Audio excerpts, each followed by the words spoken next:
મારો માણા ગયો છે ગામમાં ઝાર લેવા. એની જોજો આ ઝાર જ લઈને આવશે. ગમે ત્યારે હું વસ્તુ લેવા મોકલું એટલે ઊંધી ઊંધી જ વસ્તુ લઈને આવે ને. હવે તો મેં નક્કી કર્યું ગમે એ વસ્તુ લેવા મોકલવાનો હોય ને એટલે કાગળમાં લખીને આપવાનું. પછી ક્યાંય ઊંધી ઊંધી વસ્તુ લાવવાનો. યા ભલા દાદા હાર આવી ગયો. હે હું લાવ્યો? એ હાર બાપા. અલ્યા ઝાર લેવા મોકલ્યો તો હાર લઈને આવ્યો. હે જો તો આમાં શું લખ્યું? એ ઝાર. હવે ઝાર ક્યાં લખ્યું? જોવો તો હાર લખ્યું. હવે જોતો ખરો જ છે ઝાર લખ્યું. જો બોલો તો હ જેવો જ હું કામ લખો? જ જેવો જ લખતા હોય તો હવે આપણે શું વાત થઈ હતી? એ આપણે ઝારના રોટલા ખાવાનું ચાલુ કરવું. તો તને એટલી નો ખબર પડે ઝાર જ મગાવ્યું હોય તો પણ મને એમ થયું કે આપણી વાડીમાં ઝાર પાકે પછી તમારે ઝારના રોટલા ખાવાય છે. તો પણ મેં આ શું કામ મગાવ્યો હોય? હવે હાર તો તમે મગાવ્યો તમને ખબર હોય ને. એક કામ કરવી આપણે માથાકૂટ કાઈ કરવી ના પ્રેમથી છૂટા પડી જવી એટલે તને દુઃખ ન લાગે અને મને દુઃખ ન લાગે. એટલે એ તારા બિસ્તરા બાંધીને હાલતો થા જા. તો કાંઈ વાંધો નહીં હું તો અમથાભાઈ ની વાડીએ કામે રહી જાય. એ અમારા ગામમાં ક્યાંય કામે નથી રહેવાનું. મારી નજરની સામે ચાલતો થા જા. એ હારું તો હું તો મારા ગામડે જ વયો જાઉં. પણ ભોળા દાદા મારી એક છેલ્લી ઈચ્છા છે. એ મારે તમારું સન્માન કરવું છે.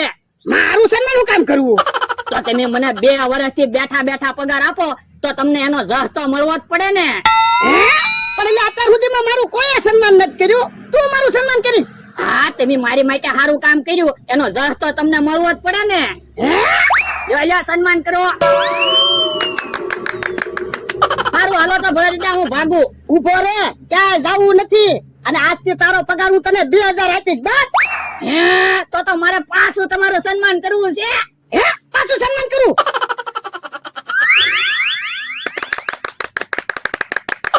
કેમ મને તાળીઓ પાડો? એ મારું સન્માન છું ને. હે કોણે તારું સન્માન કર્યું? એ મારો માણા હે. મારે તને હું કેવું? એ બાપા ગઢો છો પણ હરક ફદુડો ન મચ્યો. પણ ભોળા દાદા નું સન્માન છું એમાં ઈ હરક ફદુડા કેમ કહેવાય? તે એનું સન્માન કર્યું ઈ સન્માન કર્યું ન કહેવાય. કેમ? એ તું એની વાડીએ કામ કરે અને ઈ છે 500 વીઘાનો માલિક. કોક હારો માણસ સન્માન કરે ને તો સન્માન કર્યું કહેવાય. ભોળા દાદા આપણે એની વાત ના સાંભળવી. ફોન લાવો હું તમારા ફોટા પાડું ને બધાને મોકલું. બધાને ખબર પડે તમારું સન્માન કર્યું. હા ફોટા પાડ. કે હા કાકા થોડાક આઘા રહ્યો તો આમ એક બાજુ ઉભો રહે ને ફોટામાં આવી જાય. ઓ બાપા ફોન તો અમારી પાસે છે અમે એવા ખોટા ફોટા ન પાડવી. હા લાલ ક્યાં ગામમાં ભાગવી આ તો બુદ્ધિ વગરના છે. ભોળા દાદા યો આપણે બેયનો હારે ફોટો પાડી લો.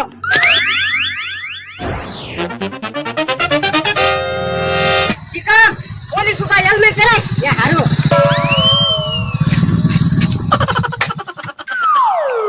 જો તો ખરો ઊંધું હેલ્મેટ પહેરાવી દીધું. હમણાં 2 ભાઈ ટળી જાત પણ ઉતાવળમાં ભૂલાઈ ગયો. હેલ્મેટ ઊંધું છે સીધું એમ. પણ ઊંધું હેલ્મેટ પહેરીને કઈ ગાડી હાલે? પણ અમતાભાઈ ઊંધું હેલ્મેટ પહેરીને ગાડી ન હાલે તો મને ખબર છે પણ ઉતાવળમાં ભૂલાઈ ગયું. એ હારું હવે ધ્યાન રાખજે. ઓ અમતાભાઈ એવું બા ટીકમ જો ને સારો ગાડીએ ઊંધું હેલ્મેટ પહેરાવી દીધું. શું કામ? પોલીસ વાળાને મારી. યો બોલો પોલીસની બીકે તમે ઊંધું હેલ્મેટ પહેરો એની કરતા તમારા જીવનની સુરક્ષા માટે ઘરેથી હેલ્મેટ પહેરી નીકળતા હોય તો. ઉપર એક મિનિટ વિડિયો નો ફેરવતા આપણો વિડિયો હજી બાકી છે પણ મારે તમને થોડુંક જણાવવાનું છે. અંધા અને જય ભોળાનાથ દાદા તમે મારી ચેનલમાં વિડિયો તમે જોવો છો તો લાઈક કરો, શેર કરો અને સબસ્ક્રાઇબ કરો. જોવા આગળનો વિડિયો સબસ્ક્રાઇબ કરવાનું ભૂલતા નહીં. ભોળા દાદા મેં ફોનમાં સ્ટેટસ મૂક્યું ને તે આખા ગામમાં ઘડીક વારમાં ખબર પડી ગઈ. ચાલ હાલ ગામમાં જઈ. હાલો હાલો. હે કેમ ભોળા દાદા હાર પહેર્યો? લ્યો બોલો તમે ગામમાંથી આવો તોય તમને કઈ ખબર જ ના. ના ના એ મેં ભોળા દાદા નું સન્માન કર્યું આખા ગામ ને ખબર છે. હે ક્યાં ભોળા દાદા નું સન્માન કર્યું? હા સારું છું ભોળા દાદા ઓકે તો તમારું સન્માન કર્યું. હા હાલ હવે વાતો નથી કરી ગામમાં ભાગવી. હા હાર પહેરીને આખા ગામમાં ફરશું એટલે બધાને ખબર તો પડે. ઉભા રહ્યો લ્યા એમ કાંઈ બધાને ખબર નહીં પડે કે આ ભોળા દાદા નું સન્માન કર્યું એમ. એક કામ કરો ગળામાં બોર્ડ લગાડી દો એટલે બધાને ખબર પડી જાય ભોળા દાદા નું સન્માન થયું એમ. હા ઈ હાચું જાતો લ્યા બોર્ડ બનાવતા તો એ હારું સારું કર્યું મમરાભાઈ તમે એવી સલાહ આપી તે મારા દુશ્મન ને ખબર પડી જાય કે મારું સન્માન છું. ઓ દાદા, હું તો બધાને હાસી સલાહ આપું. જેને મારી સલાહ હાસી લાગે ઈ રાખે, બીજા કાઢી નાખે. આ ઈ હાસુ લ્યો. જા મારા દાદા, બોર્ડ આવી ગયો. લાય લાય. મમરાભાઈ, બોર્ડ વાંચી લ્યો તો હું લખ્યો? મારા માણસે મારું સન્માન કર્યું છે. કેમ બરોબર લખ્યું ને? હા હો, બરોબર બોર્ડ છે. ભલા દાદા, હવે બધાને ખબર પડી જાય છે. હા હે, વળી પાછું શું નવું છે? આ તો તું જ વાંચી લે ને. મારા માણસે મારું સન્માન કર્યું છે. બાપા બાપા કાક તો શરમ કર, તું અમારા નાક કપાવીશ. અરે ખદુડા, પણ ભોળા દાદા નું સન્માન છું ને, ઈ તમને ગમતું ના એટલે તમે ખીજાવ. પણ તમે હું સારું કામ કર્યું તે અમને ગમે. તો પણ તમે હું સારું કામ કરો છો તે તમને ગમે એવા એમ કામ કરવી. હવે ઈવડા ઈની અરે વાતું કરમાં ને, ઈવડા ઈ તો ઈર્ષ્યાળુ છે. હવે તમારી વાડી ભેગા થા જાવ. સારું છું ભોળા દાદા, તમે ઈવડાને કાઢી મૂક્યા. અહીંયા કોની શેણાની દાળ ઢોળાઈ ગઈ? હવે ગામમાં બકાલું લેવા નથી જવું, શેણાની દાળ ભેજી કરી લઉં એટલે બકાલાનો તો ખર્ચો નહીં. હે, આમ એકલા કારે દાળ વીણીશ. ભોળા દાદા, એ ભોળા દાદા, અહીંયા આવો તો. હમણાં ભોળા દાદા ને એનો માણસ ને બધા આવે ને એટલે બધા થઈને દાળ વીણી લેવી. હે બકોડા હું છું? એ ગામમાં જાતો તો ને તે શેણાની દાળ ઢોળાઈ ગઈ, જવો ને. હે ગામમાં જાતા તા ને સગન દાળ કેમ ઢોળાઈ ગઈ? એ ભૂલાઈ ગયું, ગામમાંથી આવતો તો ને તે શેણાની દાળ ઢોળાઈ ગઈ. લ્યો ને, શેણાની દાળ વીણાવો ને. તો બરાબર. ભોળા દાદા, લ્યો શેણાની દાળ વીણાવો. તું હામું તો જો હું લખ્યો. હે, મારા માણસે મારું સન્માન કર્યું છે. મારું સન્માન છું અને હું સેનાની દાળ વીણું. ભોળા દાદા, તમે શેણાની દાળ વીણતા હોય અને કોક નીકળ્યું હોય તો તમારા દાંત ન કાઢે? તો હું સેનાની દાળ નથી વીણવાનો. પણ શેણાની દાળ વીણાવો ને, હજી ખાવાનું બાકી છે. દાળ લઈને જાય પછી કાંઈક રસોઈ બનશે. અરે 500 રૂપિયા ગામમાંથી જે બકાલું લેવું હોય ને એ લઈ જા. તો વાંધો નહીં, લ્યો આવો લ્યા. લ્યો બોલો. ભોળા દાદા આજ મોજમાં લાગે, આજ પૈસા આવે એમ છે. લ્યો બોલો, બકુલભાઈ ખરા છે. ભોળા દાદા 500 વીઘાના માલિક, અને આજ મેં એનું સન્માન કર્યું તોય રસ્તા ઉપર દાળ વીણવા બોલાવ્યા. હારું છું ભોળા દાદા, તમે બકુલભાઈને 500 રૂપિયા આપી દીધા ને. તમે આમ હાર પહેરીને રસ્તા ઉપર દાળ વીણતા હોય ઈ થોડું સારું લાગે?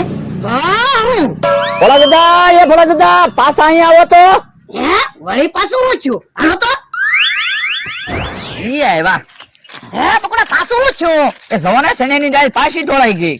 તો જોઈને હાલતો હોય તો. પણ કઈ ખબર જ ના પડતી ને, અહીંયા આવું ને શેણાની દાળ ઢોળાઈ જાય. તો પણ બકુલભાઈ કાંઈક બીજું બકાલું લવાય ને, પાછા શેણાની દાળ હું કેમ લાવ્યા? એ હવે વાતું નથી કરવી, હાલો શેણાની દાળ વીણી લેવી. એ હારું. હે, પણ ભોળા દાદા, આજ તો તમારું સન્માન છું ને તમે શેણાની દાળ વીણી છો. અલ્યા ઈ તો હા ભૂલાય જ ગયો ને. અલે 500 રૂપિયા જા ગામમાંથી સેનાની દાળ લઈ આય જા. એ હારું. ભોળા દાદા, મને એક વાત ન સમજાણી. હું એ બકુલભાઈ થી અહીંયા જ તે કેમ 2 વખત શેણાની દાળ ઢોળાણી છે? આ એ હાસું તારું. ભોળા દાદા, મને તો એવું લાગે છે શેણાની દાળ જ બકુલભાઈ ઘરે નહીં જવું હોય, કારણ કે એવડે રોજ કઢી ખાય ને એટલે. પણ મમરાભાઈ, આપણે પેલા અહીંયા આવ્યા ને ત્યારે એટલી જ શેણાની દાળ હતી, અને આપણે પાછા આવ્યા તો એટલી જ શેણાની દાળ છે. 2 વખત શેણાની દાળ ઢોળાણી હોય તો દાળ જાજી ન હોય. આ એ હાસું તારું. હાલો તો આપણે હંતાઈ જોઈ. એ હારું, આમ ઉભા રહેવી. હાલો.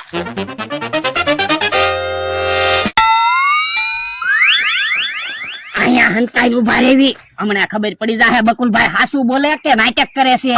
હવે એવા નાટક થોડા કોઈ કરતા હોય, હાસુ શેણાની દાળ ઢોળાઈ જતી હોય. મમરાભાઈ તમને નો ખબર હોય, બકુડાને આવા નાટક બહુ આવડે. જો ખોટું બોલતો હોય ને તો આજ તો એને ઢીબી નાખવો છે. હે, હવે બોલતા નહીં, આમ બકુલભાઈ આવે છે. આજ આખો દિવસ શેણાની દાળ પાસે આવી ઉભું રહી જવું છે અને ભોળા દાદા પાસેથી પૈસા લીધા રાખવા છે.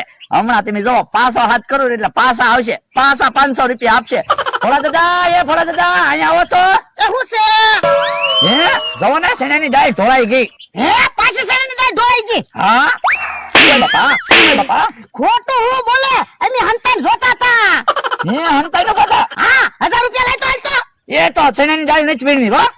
એમ ના લે 1000 રૂપિયા લાવાય. ના, હવે પૈસા હું આપું. એમ ક્યાંથી ભાગે? ઉભો તો.